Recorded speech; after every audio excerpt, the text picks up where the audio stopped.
Hi friends, சிறகடி காசு serial நீ வரப்புற எபிசோட்ஸ்க்கு அப்புறமா தான் இந்த வீடியோவில் பார்க்க போகிறோம். அங்கே ஃப்ரெண்ட்ஸ் பார்க்கலாம். இப்போது முத்துவும் அருணும் ரோட்டில் நின்று சண்டை போட்டாங்க. அப்போது முத்துவோடைய அப்பா எதுக்கு தேவையில்லாமல் அப்படி ரோட்டில் நின்று சண்டை போட்டுட்ருக்க அப்படின்னு கேட்கும்போது முத்து பக்கம் இருக்கிற நியாயம் என்ன அப்படின்னு கேட்காமையே ஓங்கி அரைஞ்சிடுறாங்க. வீட்டுக்கு வந்ததுக்கப்புறமா தான் என்னாச்சு அப்படின்னு சொல்லிட்டு கேட்கும்போது முத்து நடந்த விஷயங்களை சொல்கிறாங்க. இது கேட்டு முத்து மனசு உடஞ்சி போயிடுறாங்க. முத்து அடித்ததில் தப்பு இல்லை அப்படின்னு இப்போ அண்ணாமலையே முன்னேறாரு.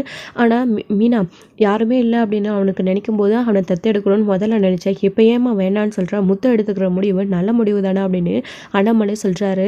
ஸோ அவருக்கு எதுவும் விஷயம் தெரியாததுனால அப்படி சொல்கிறாங்க. மீனாவுக்கு இதுக்கு காரணம் என்ன அப்படின்னு தெரியும்.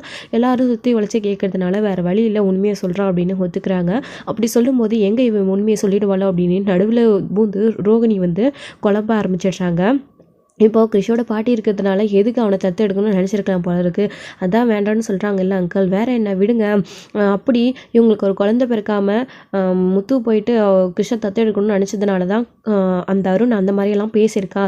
முதல்ல இவங்களுக்கு ஒரு குழந்தை பிறக்கட்டும் அங்கிள், கிறிஷை தத்து எடுக்கிற வேலைலாம் வேணாம். அப்படியே இருந்தாலும் கிறிஷ் இப்போ நம்ம வீட்டில் தானே இருக்கான். இவங்களுக்கு ஒரு குழந்தை பிறந்ததுக்கப்புறமா வேணும்னா கிறிஷை தத்து எடுத்துக்கிட்டுமே அங்கிள் அப்படின்ற மாதிரி ரோகிணி பேச ஆரம்பிக்கிறாங்க.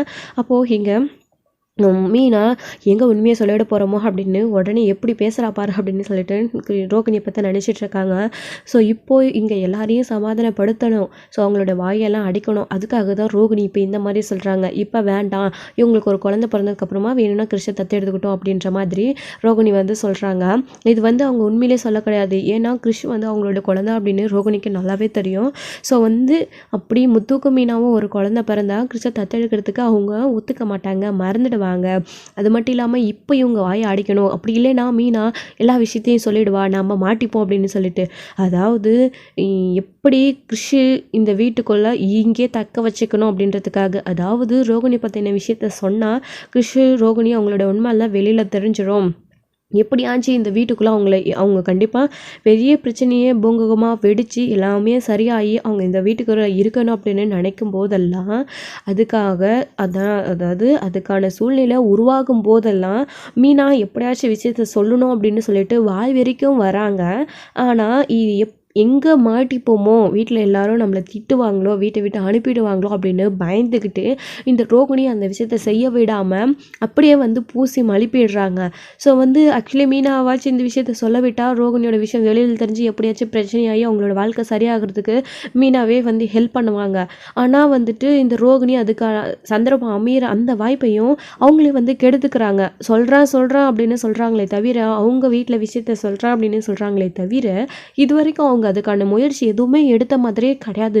கிருஷ்ண மட்டும்தான் மீனா சொன்ன மாதிரி இந்த வீட்டுக்குள்ளே கூட்டிகிட்டு வந்திருக்காங்க. வேறு எந்த ஒரு வேலையையும் உருப்படியாக ரோகிணி செய்யலை.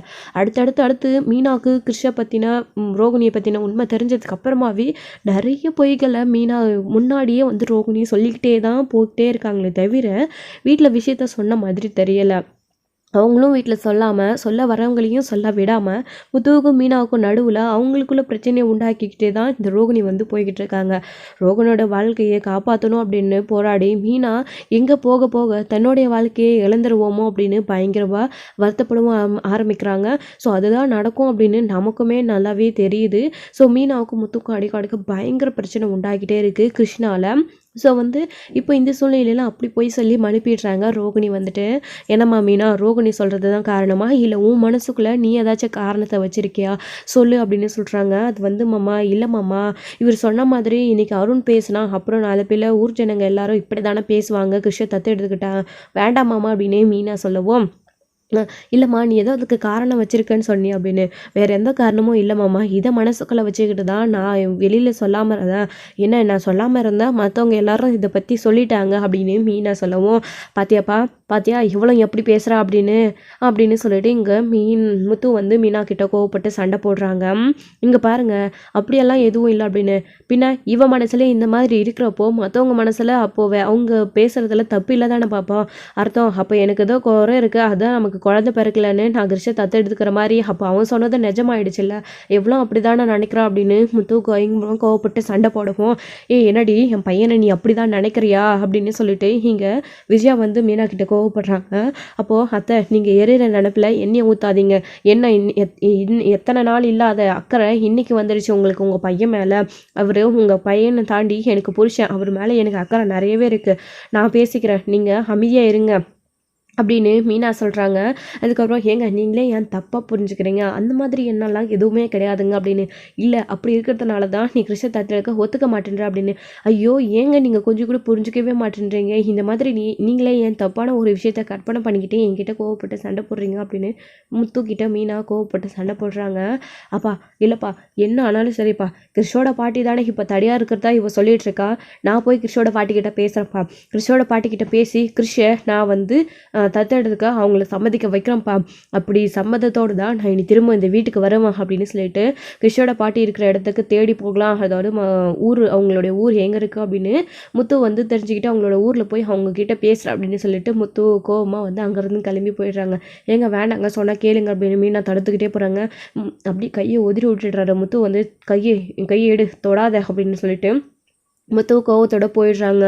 ஏங்க வர வர இந்த வீட்டுக்குள்ளே என்னதான் நடக்குதுன்னே தெரியல, என்னைக்கு அந்த பையன் இந்த வீட்டுக்குள்ளே வந்தானோ அன்னைக்கிலிருந்தே இந்த வீட்டுக்குள்ளே பிரச்சனை மேலே பிரச்சனையாக வந்துக்கிட்டு இருக்கு அப்படின்னு விஜயா கோவப்பட்டு அண்ணாமலைக்கிட்டே சொல்லிட்டு இருக்காரு. முதல்ல அதை இங்கே இருந்து துரத்தி விடணும், அப்போ தான் இந்த வீட்டுக்குள்ளே பிரச்சனை எதுவும் இல்லாமல் நிம்மதியாக இருக்கும் அப்படின்னு சொல்லிட்டு.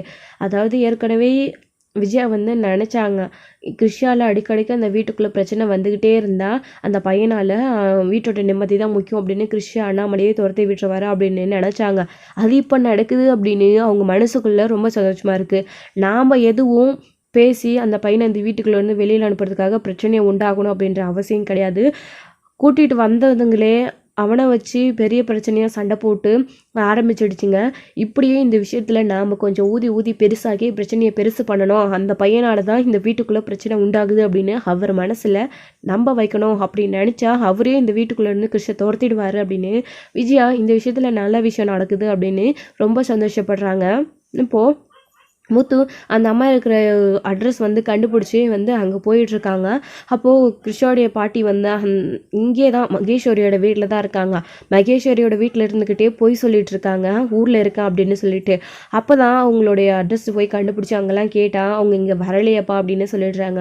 அவங்க வந்து இங்கே இல்லை அப்படின்னு சொல்லிடுறதுக்கப்புறம் முத்துக்கு சந்தேகம் வருது, ஊரில் இருக்கிறதா தானே மீனா நேற்று அவங்கக்கிட்ட பேசினதான் ஃபோன் பண்ணி சொன்னால், இப்போது அதாவது நேற்று ஃபோன் பண்ணதான் அவங்க சொன்னாங்க, இப்போது அவங்க இங்கே இல்லைனா எங்கே இருக்காங்க அப்படின்னு சொல்லிட்டு பேசாமல் மீனாக்கே ஃபோன் பண்ணி கேட்க சொல்லலாமா அப்படின்னு. இல்லையே அவகிட்ட கேட்டால் கண்டிப்பாக சொல்ல மாட்டா, நம்ம ஆரம்பத்தில் எங்கள் கிருஷ்ணோட பாட்டியை பார்க்க போகிறோம் அப்படின்னு சொன்ன உடனே நம்மளை தடுத்தா அவ எங்கே ஃபோன் பண்ணி கேட்க போகிறா, ஃபோன் நம்பர் கொடுக்க போகிறா அப்படின்னு நினச்சிக்கிட்டு திரும்பவும் வந்துடுறாங்க. அப்போது வித்யாவுக்கு ஃபோன் பண்ணுறாங்க. வித்யாவுக்கு தெரிய வாய்ப்பு இருந்திருக்குல்ல, வித்யாவோட கல்யாணத்துக்கு கூட கிருஷ்ணோட பாட்டி வந்திருந்தாங்க. ஸோ நம்ம வித்யா கிட்ட கேட்டு பார்க்கலாமா, இல்லை முருகன் கிட்ட கேட்டு பார்க்கலாம் அப்படின்னு சொல்கிறாங்க. முருகனுக்கு ஃபோன் பண்ணி விசாரிக்கிறாங்க, அவருக்கு எந்த ஒரு டீட்டெயில்ஸுமே தெரியல அப்படின்னு சொல்லிடுறாங்க. அதுக்கப்புறம் என்ன உங்களோட கல்யாணத்துக்கு தான் வந்திருக்காங்க, உங்களுக்கே தெரியலன்னு சொல்கிறியே எப்படிடா அப்படின்னு முருகன் கிட்ட கேட்கும்போது அண்ணா எனக்கு தெரியலையாண்ணா அப்படின்னு சொல்கிறாங்க. வேணும்னா ரோகிணி எது நான் வந்து வித்யா கிட்ட கொடுக்குறேன், நீங்கள் அவகிட்ட கேட்டு பாருங்கண்ணா அப்படின்னு. அப்போ தான் என்ன விஷயம் அப்படின்னு முத்து பேசு அப்படின்னு சொல்ல உடனே சொல்லுங்கண்ணா அப்படின்னு. இல்லைம்மா அவனுடைய ஃபோனுக்கு ஒரு ஃபோட்டோ அனுப்பியிருக்கிறான், அவங்கள உனக்கு தெரியுமான்னு நீ பார்த்து சொல்லு, அவங்க தான் கிருஷ்ணோடைய பாட்டி, உன்னுடைய கல்யாணத்துக்கு உங்கள் 2 பேருடைய கல்யாணத்துக்கு வந்திருக்காங்க, அவங்க யார் வீட்டு சைடுன்னு எங்களுக்கு தெரியலை, ஆனால் அந்த கல்யாணத்துக்கு வந்திருக்காங்க, கிருஷ் இப்போ எங்கள் வீட்டில் தான் இருக்கான், கிருஷ்ணோடைய பாட்டியை பார்த்து நான் ஒரு விஷயம் பேசணும், அவங்க எங்கே இருக்காங்க அப்படின்னு இப்போ எனக்கு அட்ரஸ் தெரியலை, அதான் அவங்கள பற்றி அவங்க எங்கே இருக்காங்க அப்படின்னு உனக்கு ஏதாச்சும் தெரியுமான்னு கேட்டு விசாரிக்க நான் ஃபோன் பண்ணேன் அப்படின்ற மாதிரி முத்து சொல்கிறாரு.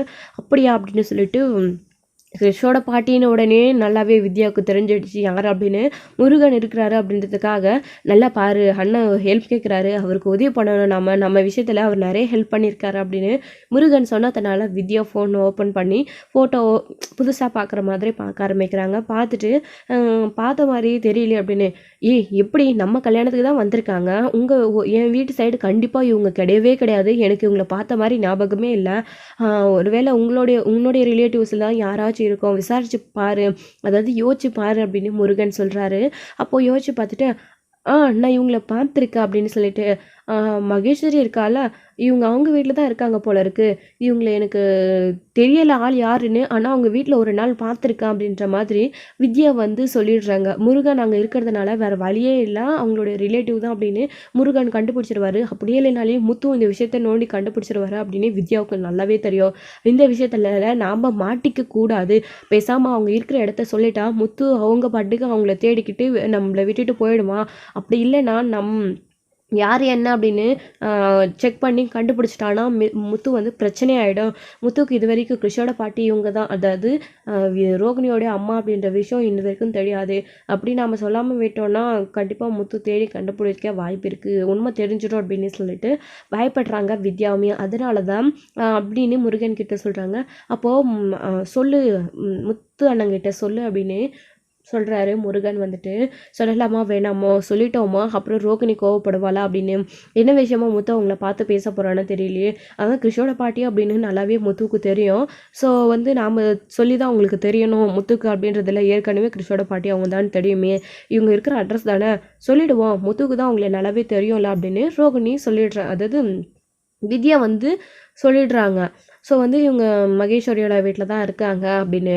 மகேஸ்வரியோட வீட்லையா, ஊரில் இருக்கிறதா சொன்னாங்க அப்படின்னு. மகேஸ்வரியோட வீட்டில் தான் அவங்க கொஞ்ச நாளைக்கு முன்னாடி இருந்தாங்க, எனக்கே அது தெரியுமே அப்படின்னு முத்து சொல்கிறாங்க. ஓ அப்போ உங்களுக்கே அது தெரியுமா அப்படின்னு வித்யா அப்போ தான் வந்து தெரியாத மாதிரியே காட்டிக்கிறாங்க முத்துக்கிட்ட. ஆமாம் ஆமாம் நான் பார்த்துருக்குறேன், அங்கே தான் இருந்திருக்காங்க அப்படின்னு சொல்லிட்டு முத்து சொல்கிறாங்க. ஊரில் இருக்கிறது தான் மீனா சொல்லிட்டு இருந்தாலே அப்படின்னு. ஊர்லையா, ஓ ஊர்லேருந்து அப்போ வந்திருப்பாங்க போல இருக்குது, நான் நேற்று தான் அவங்கள அங்கே பார்த்தேன் அப்படின்னு. நேற்று தானே மீனா கிட்ட பேசினாங்க, ஒன்றுமே புரியலையே, ரொம்ப குழப்பமாக இருக்குது அப்படின்னு முத்து. சரி எப்படி இருந்தால் என்ன, அவங்க இங்கே தானே இருக்காங்க அப்படின்னு. சரி ரொம்ப தேங்க்ஸ் அப்படின்னு சொல்லிட்டு முத்து ஃபோனை கட் பண்ணிடுறாரு. அப்பாடே, ஏற்கனவே முத்துக்கு அவங்கள தெரிஞ்சிருக்கிறதுனாலையும் மகேஸ்வரோட வீட்டில் தான் அவங்க இருக்காங்க அப்படின்னு மீனாக்கும் முத்துக்கும் ஏற்கனவே தெரிஞ்சதுனாலையும் நாம் இந்த பிரச்சனையிலேருந்து தப்பிச்சோம், இதில் போக போக எங்கே நம்மளே இழுத்து விட்டுருவாளோன்னு ரொம்ப பயமாக இருக்குது அப்படின்னு வித்யா நடிச்சுக்கிட்டு சரி முருகன் இந்தாங்க அப்படின்னு ஃபோனை கொடுத்துட்டு அங்கேருந்து கிளம்பிடுறாங்க. அதுக்கப்புறம் தான் முத்து திரும்பவும் கிளம்பி மகேஸ்வரியோட வீட்டுக்கு வராங்க. மகேஸ்வரியோட வீட்டுக்கு வந்தால் காலையும் பில் அடித்த உடனே முத்து வந்திருக்கா அப்படின்னு பார்த்துட்டு ஒரு பயங்கர அதிர்ச்சியில் ஓடி வராங்க. முத்து வந்திருக்காங்க அப்படின்னு கிஷோட பாட்டிக்கிட்ட முதல்ல சொல்கிறாங்க மகேஸ்வரி. அதுக்கப்புறம் என்ன பண்ணுறதுன்னு தெரியல, ரோகிணிக்கு ஃபோன் பண்ணலாமா அப்படின்னு. ரோகிணிக்கு ஃபோன் பண்ணி பேசிகிட்டு இருக்கிற அளவுக்கு டைம் இல்லையே, என்ன பண்ணுறது அப்படின்னு கதவு டோர் ஓப்பன் பண்ணிடுறாங்க. அவங்க முத்து தான் வந்திருக்காங்கன்னு தெரிஞ்ச உடனே உள்ள ரூம்குள்ளே போயிடுறாங்க. அப்போது கிஷோட பாட்டி எங்கே அப்படின்னு, அவங்க இங்கேயிலேயே ஊருக்கு போயிட்டு இருக்காங்களே, இன்னும் வரலையே முத்து அப்படின்னு. அவங்க இங்கே தான் இருக்காங்கன்னு எனக்கு நல்லாவே தெரியும், நீங்கள் ஏன் அவங்க இங்கே இல்லைன்னு பொய் சொல்கிறீங்க, ஏதோ செப்பல் கூட இங்கே தான் இருக்குது, நான் அவங்க ஊரில் போய் அவங்கள விசாரிச்சுட்டு தான் வரேன், அவங்க ஊருக்கு வந்திருக்கிறதா தான் சொல்லியிருக்காங்க, அதுவும் இந்த அட்ரஸ் தான் வந்து அவங்க இங்கே இருக்காங்கன்னு தெரிஞ்சு தான் வந்திருக்கேன், நீங்கள் ஏன் என்கிட்ட மறைக்கிறீங்க அப்படின்னு சொல்லிட்டு. மறைக்கிறேன் நான், அதெல்லாம் ஒன்றும் இல்லை முத்து அப்படின்னு. அப்போது அம்மா எங்கே இருக்கீங்க, உள்ளே ஒளிஞ்சுக்கிட்டு என்ன பண்ணுறீங்க, என்னை பார்த்து ஏம்மா ஒளிஞ்சிட்ருக்கீங்க, உங்கள் கிட்ட கிருஷை பற்றி ஒரு விஷயம் பேசணும், நீங்கள் வெளியில் வாங்க அப்படின்னு கூப்பிடுறாங்க. என்னவா இருக்குது, ரோகிணி ஏற்கனவே நம்மக்கிட்ட ஃபோன் பண்ணி சொல்லியிருந்தா முத்து வந்து கண்டிப்பாக நம்மக்கிட்ட பேசி கிருஷை தத்தெடுக்கிற விஷயத்தில் பற்றி பேசினாலும் முடியாதுன்னு சொல்லியிருந்தா, அதுக்கு வந்திருப்பானோ அப்படின்னு நினச்சிக்கிட்டு வெளியில் வராங்க. இல்லவே இல்லைன்னு சொன்னீங்க, இப்போ எங்கேருந்து வராங்க அப்படின்னு. அது அப்படின்னு. அப்புறம் அம்மா நான் உங்ககிட்ட கொஞ்சம் பேசணும், நீங்கள் என்ன வேணாலும் பர்சனலாக எடுத்துக்கோங்க அப்படின்னு சொல்லிட்டு முத்து பேசணும் அப்படின்னு சொல்கிறாங்க. வா முத்து உள்ளே உட்கார பேசணும் அப்படின்னு. என்ன விஷயம் அப்படின்னு சொல்லிட்டு கேட்குறாங்க. இல்லைம்மா நான் டேரெக்டாக விஷயத்த வரேன், ஏற்கனவே கிருஷிக்கு யாரும் இல்லை, அவங்களுடைய அம்மா வெளிநாட்டில் போய் வேலை செஞ்சிட்ருக்காங்க அப்படின்னு சொல்லும்போதே மீனாவும் நானும் கிருஷை தத்தெடுத்துக்கணும் அப்படின்னு நினச்சோம். இப்போது நான் கிருஷை தத்தெடுத்துக்கணும்னு நினைக்கிறேன், அதுக்காக தான் நான் இப்போ உங்களை பார்த்து பேச வந்திருக்கேன். நீங்கள் என்னம்மா சொல்கிறீங்க, உங்களுக்கும் வயசாகும், போக போக கிருஷை உங்களாலையும் பார்த்துக்க முடியாது, கிருஷி எங்கள் கூட இருக்கணும்னு ஆசைப்பட்றாருன்னா நீங்கள் அங்கே கூட்டிகிட்டு வந்து கிருஷை விட்டுட்டு வந்திருக்கீங்க. அவங்க எங்கள் வீட்டில் எவ்வளோ சந்தோஷமாக இருக்க முடியுமோ அவ்வளோ சந்தோஷமாக இருக்கான். அப்படியே அந்த வீட்டில் எந்த ஒரு பிரச்சனையும் அவனுக்கு வந்தாலையும் எல்லாத்தையும் தாண்டி என்னால் மட்டும்தான் அவனை அந்த வீட்டில் சந்தோஷமாக பார்த்துக்க முடியும். இது வரைக்கும் நான் பார்த்துக்கிட்டு தான் இருக்கேன். ஸோ இப்போ நான் முடிவெடுத்து தான் இங்கே வந்திருக்கேன். நிரந்தரமாக கிருஷி எங்கள் வீட்டில் இருக்கிற மாதிரி அவனை நான் தத்தெடுத்துக்கணும்னு முடிவு பண்ணியிருக்கேன். நீங்கள் என்ன சொல்கிறீங்க அப்படின்னு சொல்லிட்டு கேட்குறாங்க. ரோகிணி சொன்னதை மனசுக்குள்ளே நினச்சிக்கிட்டு, இல்லைப்பா முத்து, அது எப்படிப்பா, ஏதோ சின்ன பையன், அம்மா பாசத்துக்கும் அப்பா பாசத்துக்கும் ஏங்குறான். அவங்க இல்லாமல் அவங்க இறந்து போன கவலையை கொஞ்ச நாள் மறைக்கணும், சொத்து விஷயத்தெல்லாம் பார்க்கணும் அப்படின்றதுக்காக தான் அவனை கொஞ்ச நாள் உங்கள் வீட்டில் இருக்கட்டும்னு விட்டு வச்சேன். நீ என்னப்பா திடீர்னு இப்படி மொத்தமாக வந்து விஷ தத்தெடுக்கத்தை பற்றி பேசுகிற அப்படின்னு. இங்கே பாரும்மா, அந்த விஷயத்தெல்லாம் உங்களுக்கு சொன்னாலும் புரியாது. என்னோட பிரச்சனையே வேற. நான் கிறிஸ்த தத்தெடுத்துக்கணும்னு ஆசைப்பட்றேன். நீங்கள் என்ன சொல்கிறீங்க அப்படின்னு கேட்கும்போது, இல்லைப்பா அதெல்லாம் சரி வராது. அதான் நான் இருக்கேன்ல அவனுக்கு. நான் இருக்கிற வரைக்கும் அவனை நல்லபடியாக பார்த்துப்பா அப்படின்னு. அம்மா, நீங்கள் இருக்கிற வரைக்கும் தான் அவனை பார்த்துக்க முடியும். உங்களுக்கு அடுத்து கிருஷ்ணன் யார் பார்த்துப்பா? அதான் நான் இருக்கேன்ல. அவன் எங்கள் மேலே உயிராகவும் இருக்கான். மீனாவுக்கும் அவனை பிடிச்சிருக்கு. எங்கள் அப்பாவுக்கு, எங்கள் வீட்டில் இருக்கிற எல்லாருக்கும், என் அம்மாவை தவிர எல்லாருக்குமே கிருஷ்ணன் ரொம்ப பிடிச்சிருக்கு. அவன் எங்கள் வீட்டுக்குள்ளே இருந்தால் நல்லா நிரந்தரமாக நல்லபடியாக இருப்பான் அப்படின்னு. அவன் இல்லைனாலே உங்கள் வீட்டுக்குள்ளே தான் இருக்க போகிறான், விஷயம் தெரிஞ்சிச்சுன்னா அப்படின்ற மாதிரி மகேஸ்வரி மனசுக்குள்ளே நினச்சிட்டு இருக்காங்க. அப்போது இல்லைப்பா முத்து, அது சரி வராது அப்படின்னு சொல்கிறாங்க. என்னம்மா, ஏன் இப்படி சொல்கிறேங்க திடீர்னு அப்படின்னு. இல்லைப்பா அதெல்லாம் சரி வராது. என்னப்பா கொஞ்ச நாள் உங்கள் வீட்டில் இருக்கட்டும் அப்படின்னு சொல்லிட்டு விட்டுட்டு வந்தால் ஒரே என் பேரனை இங்கே தத்தெடுத்துக்கலான்னு பார்க்குறீங்க அப்படின்னு உடனே இவங்க கோவப்பட்டு பேச ஆரம்பிச்சிடுறாங்க. இல்லைம்மா, வார்த்தை வேறு மாதிரி போகுது அப்படின்னு. ஒரு நல்லதுக்காக தானே கிறிஸ்து தத்தெடுத்துக்கணும்னு நினச்சா அப்படின்னப்போ, ஸோ மீனாவும் அங்கே முடியாதுன்னு சொல்கிறாங்க. நெருக்கடி. இவங்களும் இப்படி கோவமாக பேசுகிறாங்க. கிறிஸ்து தத்தெடுக்க விட மாட்டேன் அப்படின்னு சொல்கிறாங்க. இதனால் முத்துக்கு கொஞ்சம் கோவம் வந்து, என்னம்மா சொல்கிறீங்க நீங்கள் அப்படின்னு டக்குன்னு கோவப்பட்டு நிற்கிறாரு. எதுக்குப்பா இப்போ கோவப்படுறீங்க? கொஞ்ச நாள் உங்கள் வீட்டுக்குள்ளே விட்டதுக்கே கிருஷி என்ன மாதிரி ஆகுவான்னு ஏற்கனவே ஸ்கூல்லலாம் வந்து பிரச்சனை ஆகி நிறைய ப்ராப்ளம் எல்லாம் ஆச்சு. அதுக்கு தான் அவனை அங்கே விடவே நான் பயந்தேன். ஸோ அவன் அங்கே இருக்கணும். அவன் அம்மாவும் இறந்துட்டா அப்படின்ற காரணத்தினால தான் நான் அவனை அங்கே விட்டுட்டு வந்தேன். நிரந்தரமாக உன் கூடவே இருக்கணும்னு நீ கிருஷ்ணன் நினைக்கிறே, அது சரி வராது அப்படின்னு. என்னம்மா, ஏற்கனவே சொன்ன மாதிரி என் கூட கிருஷ்ணன் இருந்தால் அவன் நல்லபடியாக வளர மாட்டான்னு நீங்கள் நினைக்கிறீங்களா அப்படின்னு சொல்லிட்டு இங்கே முத்து கேட்கவும், இல்லைப்பா இருந்தாலையும் அதுதானே உண்மை அப்படின்னு சொல்கிறாங்க. அம்மா போதும் நிறுத்துங்க. அப்படி உங்கள் பேரன் கெட்டு போயிடுவான் அப்படின்னா அவனை எதுக்கு எங்கள் வீட்டுக்குள்ளே இன்னும் விட்டு வச்சுருக்கீங்க? எங்கள் மேலே பாசமாக இருக்கா அப்படின்னு. உங்களுக்கு வேணும்னா எங்களை யூஸ் பண்ணிக்கிறதுக்கு கிருஷை அங்கே விட்டுட்டு உங்கள் வேலையெல்லாம் பார்த்துக்கிறதுக்கு கிருஷை கூட்டிகிட்டு வந்து அங்கே விட்டுட்டு உங்கள் வேலையை பார்த்துட்டு நீங்கள் போயிடுவீங்க. நிரந்தரமாக எங்கள் கூட கிருஷி இருக்கணும் அப்படின்னா அதுக்கு முடியாது அப்படின்னு சொல்கிறீங்க. அப்படின்னா உங்கள் பேரை ஒன்று எங்கள் வீட்டுக்குள்ள இருக்கவே தேவையில்லை. அவனை கூட்டிகிட்டு நீங்கள் கிளம்புங்க. அப்படி தத்தெடுத்து கொடுக்க முடியாதுன்னு சொல்கிறீங்களே, என்ன மாதிரி ஆகிடுவானே அவன் என் வீட்டுக்குள்ளே இருந்தால். நீங்கள் அவனை கூட்டிகிட்டு போயிடுங்க. நீங்கள் கூட்டிகிட்டு போய் எங்கேயாச்சும் அவனை வச்சுக்கிட்டு உங்களோட பிரச்சனையெல்லாம் சால்வ் பண்ணுங்கள். உங்கள் பேரை நின்று இங்கே வளர்க்க முடியும் அப்படின்னு சொல்கிறீங்களா, எதுக்கு தேவையில்லாமல் எங்கள் வீட்டுக்குள்ளே விட்டு வைக்கணும்? கூட்டிகிட்டு போயிடுங்க. அவன் அங்கே இருக்கிறதுனால தானே நான் அவனை தத்து எடுத்துக்கணும்னு சொல்லிக்கிட்டே இருக்கான். தேவையில்லை அப்படின்னு முத்து சொன்ன உடனே இவங்க அப்படியே ஆடி போயிடுறாங்க. என்ன இவங்களுக்கு சொல்கிறதுனே தெரியல. அதாவது ரோகிணியை பற்றின விஷயம் மீனாவுக்கு தெரிஞ்சதுனால தான் கிருஷ் அந்த வீட்டுக்குள்ளே இருக்கணும், அந்த வீட்டு ஆளுங்களோட சேரணும், மனோஜ் கூட அந்த வீட்டுக்குள்ளே நிரந்தரமாக இருக்கணும் அப்படின்றதுக்காக மீனோட பிரச்சனைனால தான் அங்கே கூட்டிகிட்டு போயிருக்காங்க கிருஷை. இப்போது முத்து இப்போ தத்தெடுத்துக்கிறோம் அப்படின்ன உடனே வேண்டாம் அப்படின்னு ரோகிணியும் அவங்களுடைய அம்மாவும் சொல்கிறதுனால முத்து வந்து இப்போ கிருஷ் அந்த வீட்டிலே இருக்க தேவையில்லை, அப்படின்னா நீங்களே கூட்டிகிட்டு போய் பார்த்துக்கோங்க அப்படின்னு சொல்கிறாரு. ஏன்னா முத்துக்கு எதுவும் விஷயம் தெரியாது. மீனாவும் கிருஷை தத்தெடுத்துக்கலாம் அப்படின்னா வேண்டான்னு சொல்கிறாங்க. இவங்களும் அப்படி சொல்கிறாங்க. அப்படின்னா எதுக்கு கிருஷா அங்கே இருக்கணும் அப்படின்னு முத்து கோவப்பட்டு உங்கள் பேரனை நீங்களே கூட்டிகிட்டு போயிடுங்க அப்படின்னு சொல்ல ஆரம்பிச்சிடுறாரு. இதை கேட்டு நாம ஒன்றுத்துக்கு கிருஷா அங்கே கூட்டிகிட்டு போய் விற்றா முத்து வந்து இப்படி ஒரு பிரச்சனை பண்ணுறானே, இப்போ என்ன பண்ணுறது? இவ தான் கிருஷ் வந்து தத்தெடுத்துக்கணும் முத்து அப்படின்னு சொன்னால் வேண்டான்னு சொன்னால் இப்போ முத்து இப்படி பேசுகிறானே, என்ன பண்ணுறது? கிருஷ் மீனாவும் முத்துவும் தத்தெடுத்துக்கலாம் அப்படின்னு சொன்ன வாக்கிலே வந்து விட்டுருந்தா கூட கிருஷ் அவங்க 2 பேரும் தத்தெடுத்துக்கிட்டு அவங்க வீட்டுக்குள்ளே இருந்தால் பின்னாடிக்கு விஷயம் ரோகிணியை பற்றின விஷயம் தெரிஞ்சால் கூட ரோகிணியோட குழந்தை தானே, இவ்வளோ நாள் தத்தெடுத்து நம்ம வளர்ந்துட்டோம், அங்கேயே இருந்துட்டு போகட்டும் அப்படின்னு விட்டுருவாங்க. இப்போ இவ பேச்சை கேட்டுக்கிட்டு முத்து வீட்டை விட்டு கிருஷை கூட்டிகிட்டு போக சொல்கிறானே, என்ன பண்ணுறது அப்படின்னு சொல்லிட்டு இங்கே முத்து சொன்னதுக்கப்புறமா அவங்க பாட்டி வந்து பயங்கர அதிர்ச்சியில் இருக்காங்க. முத்து அது வந்து அப்படின்னு, என்னம்மா என்ன நான் சொல்கிறது உங்களுக்கு புரியுதா இல்லையா? யூஸ் பண்ணிக்கிறதுக்கு மட்டும் உங்கள் பேரை எங்கள் வீட்டில் இருக்கணும், எங்கள் எல்லாரையும் இழிச்சா வாங்கன்னு நினச்சிட்டு இருக்கீங்களா? அப்படி தத்து கொடுக்க முடியாதுன்னா உங்கள் பேரை நீங்களே கூட்டிகிட்டு போயிடுங்க அப்படின்னு முத்து சொல்கிறாரு. முத்துவுக்கு கிருஷை அதிகமாக பிடிக்கும், ரொம்ப பிடிக்கும். கிருஷ் தத்தெடுத்துக்கிட்டு முத்து கூடவே மீனா கூடவோ இருக்கணும்னு தான் முத்து ஆசைப்படுறாரு. ஆனால் எல்லா பக்கமும் முத்துவுக்கு நெருக்கடி கொடுக்கறதுனால மீனாவும் முடியாதுன்னு சொல்லிட்டாங்க. கண்டவெல்லாமும் ஒன்று பேச ஆரம்பிச்சிட்டான். அருணும் தப்பாக பேச ஆரம்பிச்சிட்டாரு. ஸோ இப்போ கிருஷோட பாட்டியும் கிருஷை தத்தெடுத்துக்க முடியாது அப்படின்னு சொல்கிறாங்க. அப்படின்றதுனால முத்து ஒரு கோவத்தில் இந்த மாதிரி சொல்லிடுறாங்க. இதை கேட்ட உடனே அவங்க பாட்டி அதிர்ச்சியிலே அடுத்து என்ன பண்ணுறதுன்னு தெரியாமல் நின்றுட்டு இருக்காங்க. ஸோ இதோட இந்த எபிசோட் வந்து முடிச்சிருக்காங்க. அடுத்தடுத்த எபிசோடில் என்ன நடக்க போகுது? முத்து வந்து சொன்ன மாதிரி வந்து அவங்களோட பாட்டி வந்து கூட்டிகிட்டு போகிறேன் அப்படின்னு சொல்ல போகிறாங்களா, இல்லை அவன் அங்கேயே இருக்கட்டும் அப்படின்னு, சரிப்பா முத்து நீ கிறிஷை தத்தெடுத்துக்கோ அப்படின்னு மாற்றி பேசிட போகிறாங்களா. ஸோ என்னெல்லாம் நடக்க போகுது அப்படின்றத வெயிட் பண்ணி பார்க்கலாம். இன்னொரு பக்கம் மீனா வந்து எங்கே அவர் போயிட்டு பேசி கிறிஷோட பாட்டியை சமாதானப்படுத்தி கிறிஷை தத்தெடுக்க முடிவு பண்ணிடுவார் அப்படின்னு சொல்லிட்டு மீனா வந்து பயந்துட்டு இருக்காங்க. ஸோ இப்போது கிறிஷோட பாட்டி அப்படி சொன்னதுனால முத்து கிறிஷை கூட்டிகிட்டு போக சொல்லிட்டாங்க.